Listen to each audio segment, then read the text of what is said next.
Interview with Charles Reisch. Charlesreisch.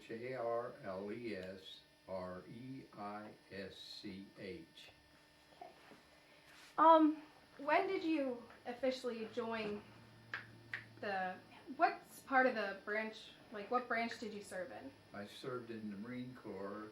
I went into service in June of 1942.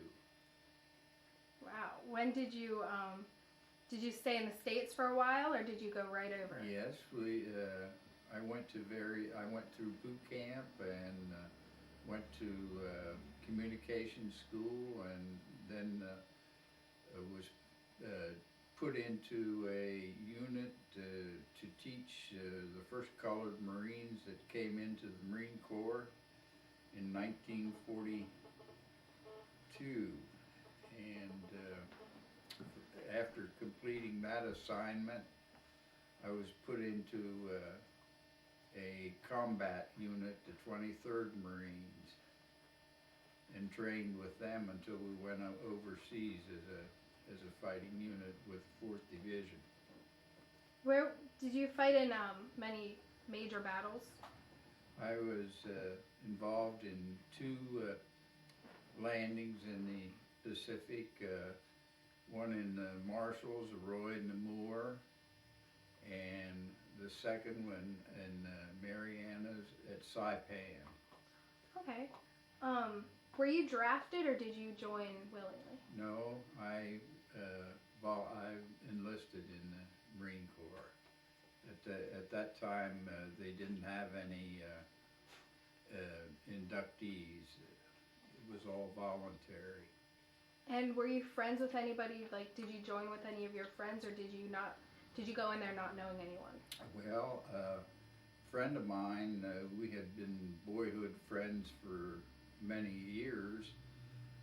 We got together and we decided that primarily due to the fact that his future father-in-law was a Marine in World War I, and he kept kidding us about we should go and we should get in on it before it ended. And, well, little did we realize how long it would take. So he went we went together.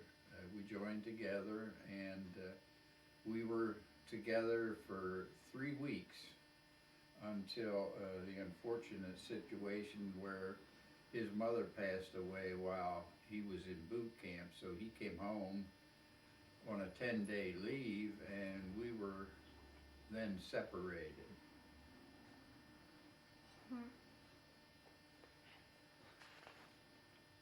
How old were you when you first joined? When you joined? I was 18 years old. Wow. And what all countries did you go to? Well, the only thing, as far as countries are concerned, the only place we were outside of the continental limits of the United States was in Hawaii. Our base of operation was from Hawaii. When we were overseas, we trained there and then went into to combat from there. And just the islands that we invaded are the only 2 places as I was on foreign soil. Mm-hmm. Wow.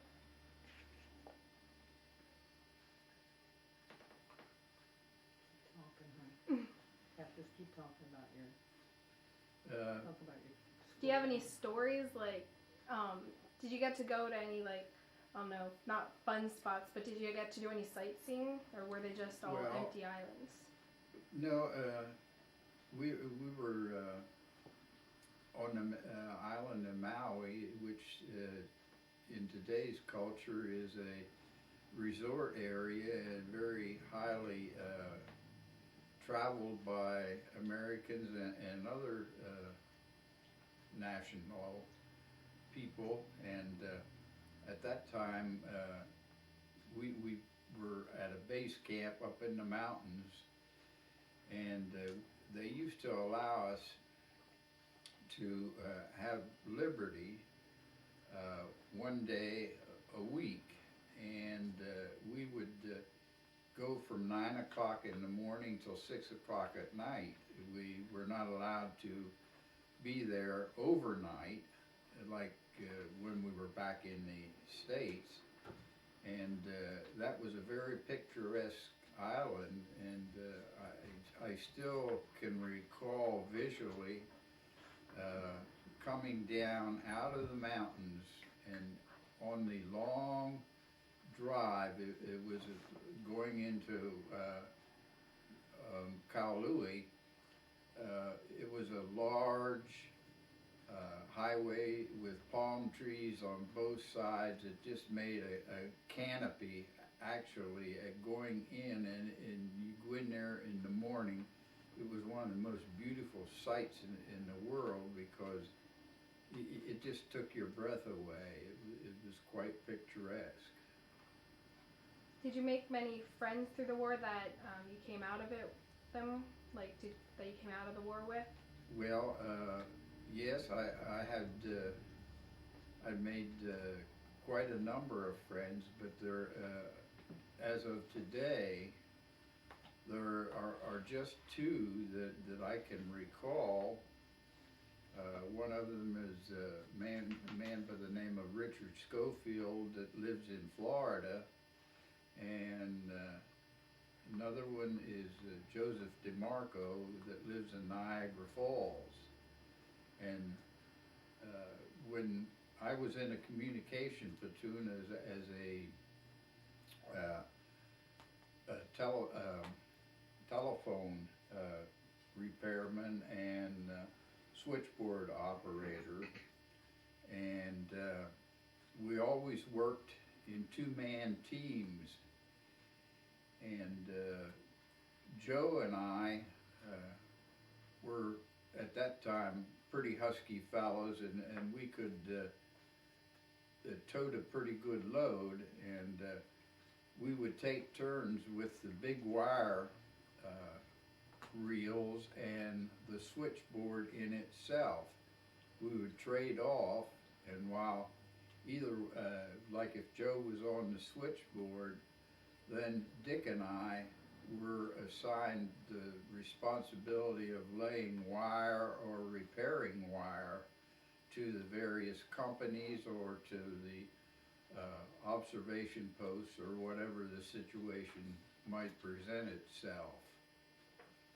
What were the conditions like on the islands? Was it really hot, or was it there? Well, we had the distinction of our division had the distinction of going directly from San Diego. We sailed from San Diego, and we are the only Marine Corps division that went from the United States and made a landing on foreign for a foreign invasion, not stopping at any other base to train.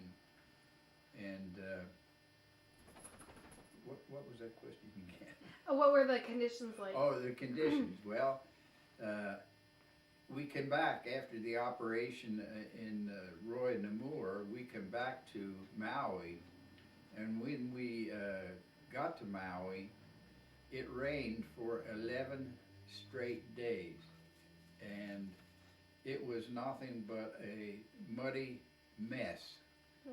Because it rained, and you put dry clothes on. It was damp because we were at a high elevation, and your clothing did not dry. We didn't see the sun or anything, and we had the pleasure of, when you went for a shower, you didn't have hot water. You had cold water, and believe me, it didn't take long to take a shower. You got in and you got out.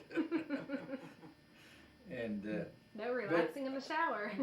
but other than that, really, our conditions weren't that bad. I mean, we slept in tents, 8 men. Let's see, 2, 4, 6, 10 men to a tent, and we got along real well, and it was just a thing that we'd been together so long, and we just knew each other's habits and everything, and never had any problems, really. Mm-hmm. On your trip over on the ship, did you see any like enemy ships or flyers? No, we didn't see anything like that. We were quite happy to not be under any siege of any Mm-hmm. kind. Although we had various drills and everything in case something would happen. Wow. Did you encounter any Navajo Indians? Navajo Indians? Yeah. Well, about 2.5 to 3 weeks prior to our departure from the United States, we were joined by 2 Navajo Indians, which were fluent in the Navajo Code Talkers manual, and they were used for communicating information that the Japanese could not decipher.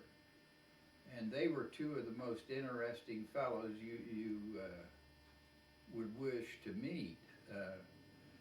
The one man's name was Albert Smith, which doesn't seem like a Navajo name, but the second man was Stanley Yellowhair, and he had a thing that was unique.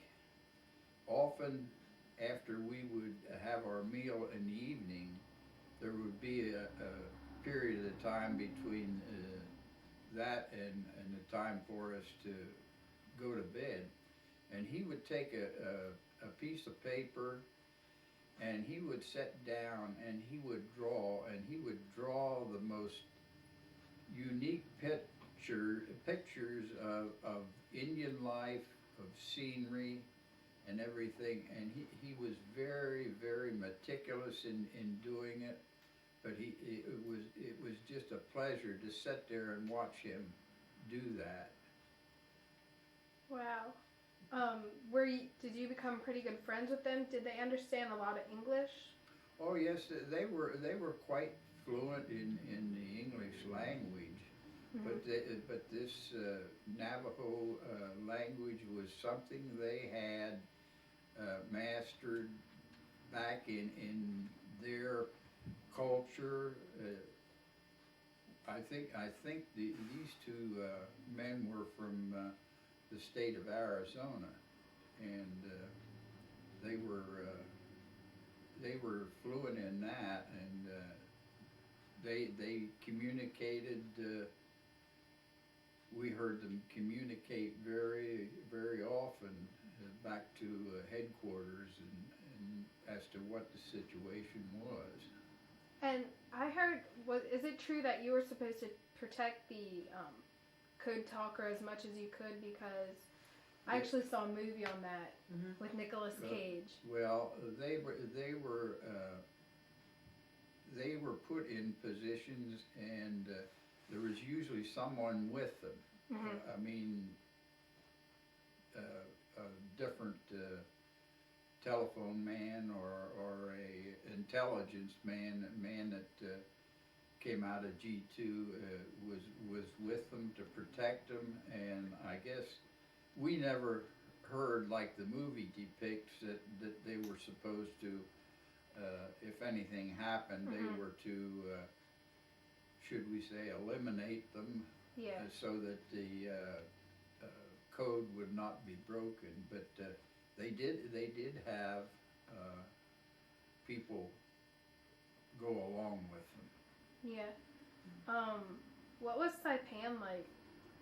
Did you experience a lot of resistance from the Japanese? Well, up until that time, Tarawa was the bloodiest battle, even though Guadalcanal had lasted longer.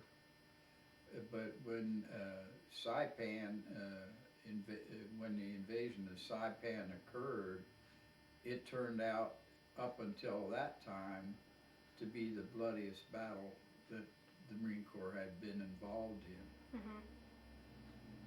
Who were you under? Like, who was your general? We had General Cates, General Clifton B. Cates, who was a World War I.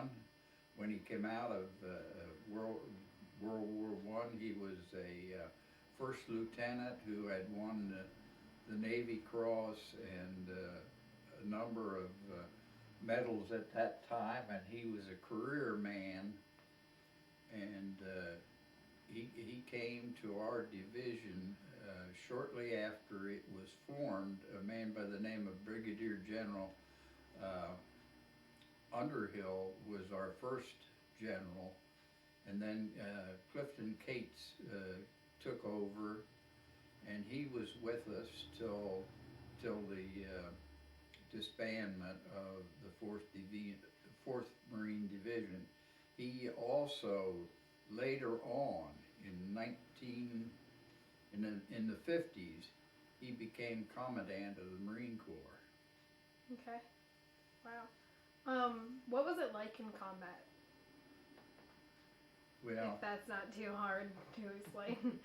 Well, the only thing I'll say, I don't want to talk about that, but the only thing you probably have heard the expression that there's no atheist in a foxhole. And I'll tell you, I don't think there's a man that I know of that didn't utter some prayers during the time they were in combat.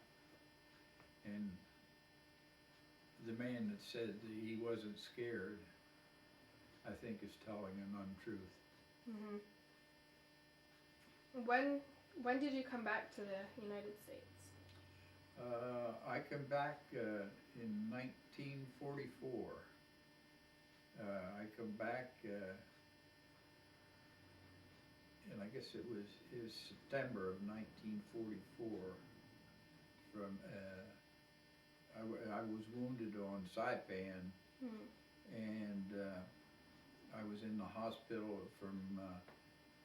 I went from Saipan aboard a hospital ship to Kwajalein Atoll, where the 7th Air Force had a base whereby they operated out of using bombers and fighters and all that sort of thing to fly out of. From Kwajalein, they flew me back to Pearl Harbor, stopping off at Johnson Island for refueling, and then I was in the WWII Heights Naval Hospital in Hawaii, and from there I came back aboard an aircraft carrier to San Diego Naval Hospital, arriving back in September of '44. Wow. And did you get a Purple Heart for being wounded? Yes, I did. You have it. How about the presentation?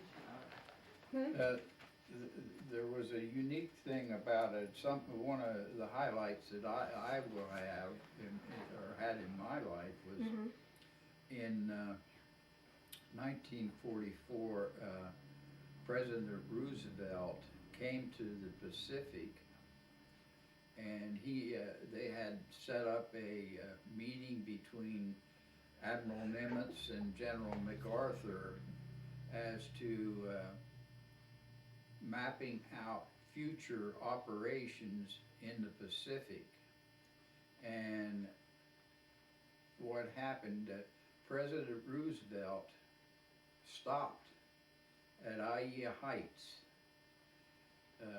on his way to this conference, and they had us on crutches and canes and whatever, and we were assembled out in ranks out in front of the hospital, and President Roosevelt had an open car that he was in, and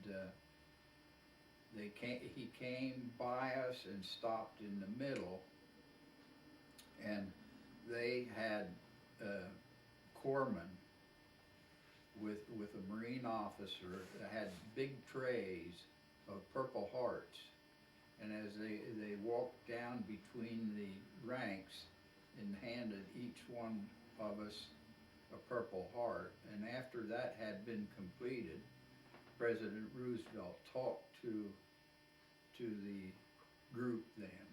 Wow. And I think to me it was one of the highlights really that we got to see President Roosevelt. Mhm.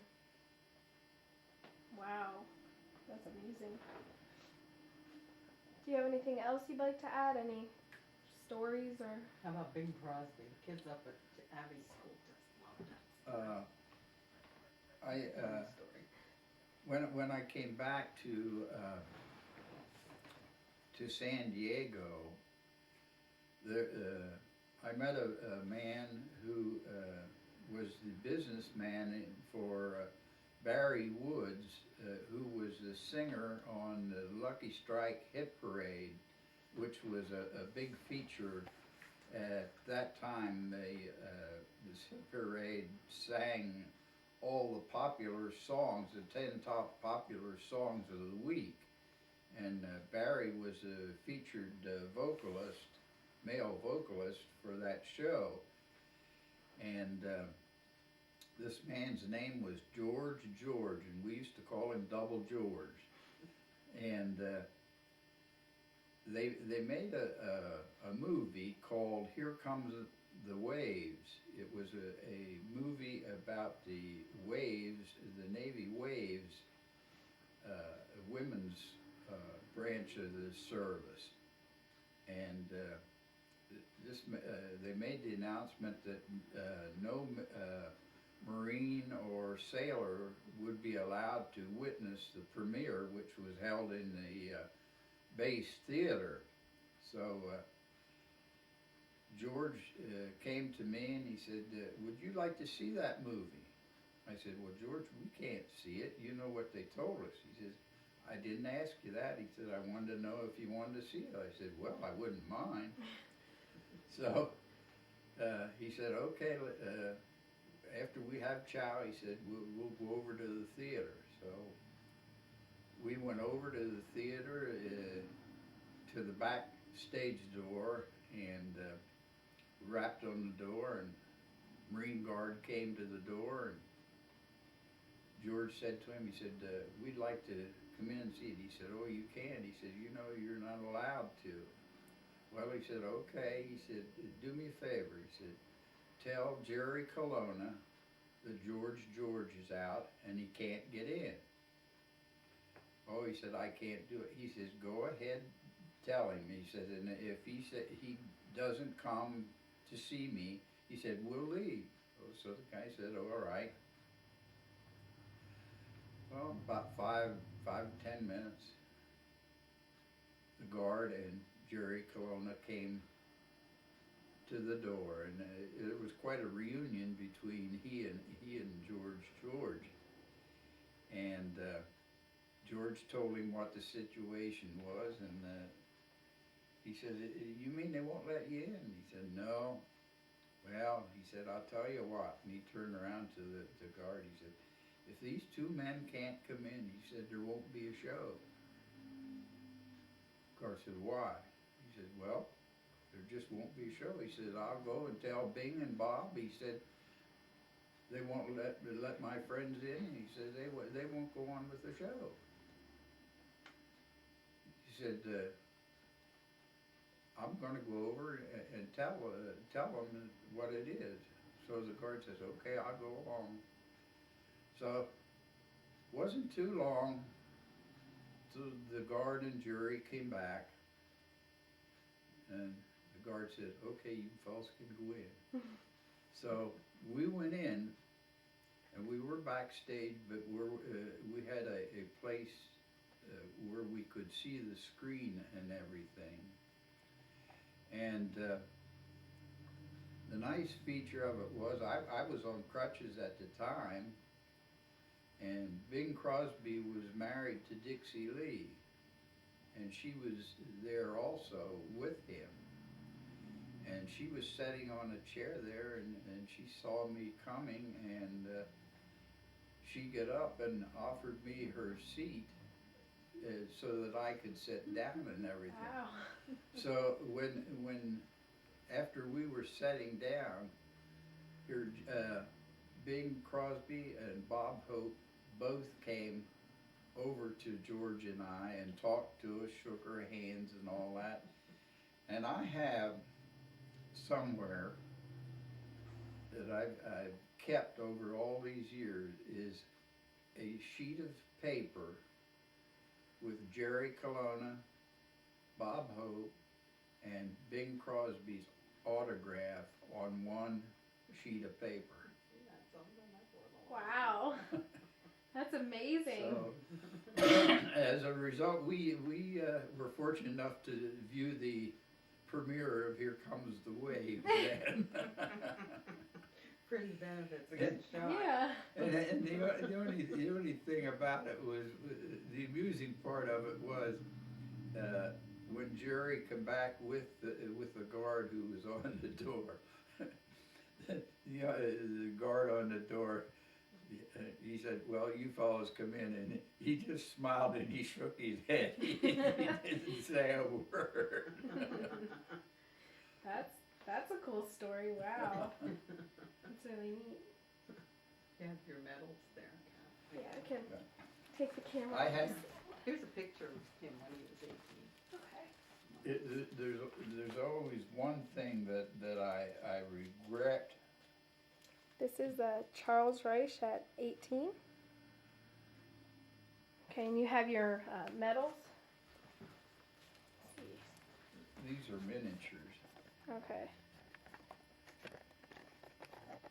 You need to explain it to me.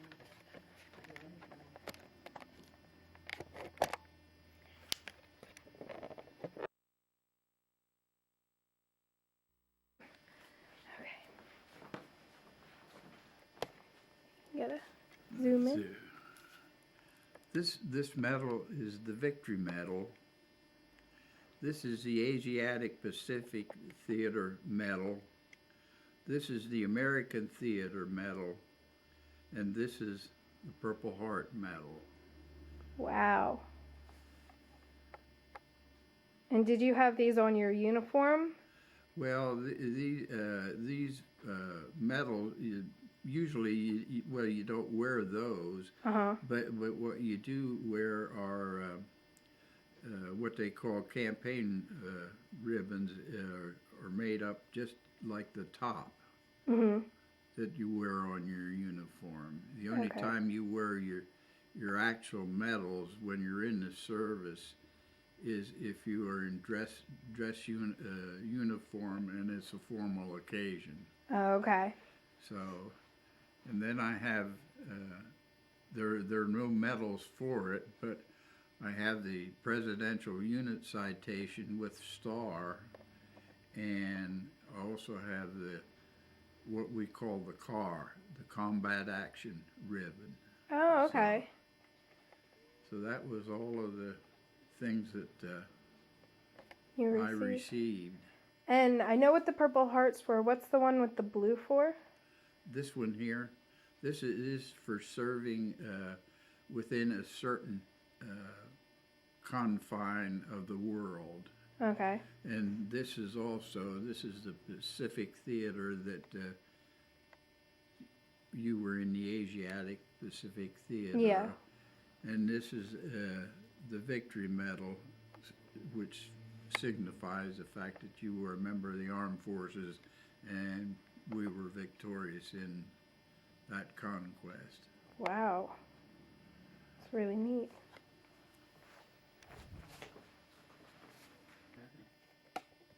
Perfect. Okay.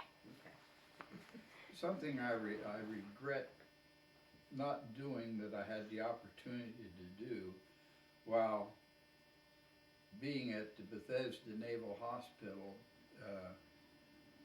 every week there would be a tea at the White House. And Eleanor Roosevelt and President Roosevelt would always make a brief appearance at that tea. And 3 weeks prior to the death of President Roosevelt, I was approached by the social director of the hospital to go with a group to that tea, and I declined. And what was unique, which I didn't know, but each member who went received a card stating like your name and the date was at a tea at the White House, and the date that you were there. And with the passing of President Roosevelt, it would have been really a keepsake, because both he and Mrs. Roosevelt both attended that day, because the two friends of mine did go, and it has always been sort of a thing with me that I wished I would have done, because I think it would have been something to really cherish. Yeah. So I guess that's about all. That's about it. Does that set? Why did you decline the invitation? Well, I just didn't. I just don't know. I really can't give you an honest answer why I didn't.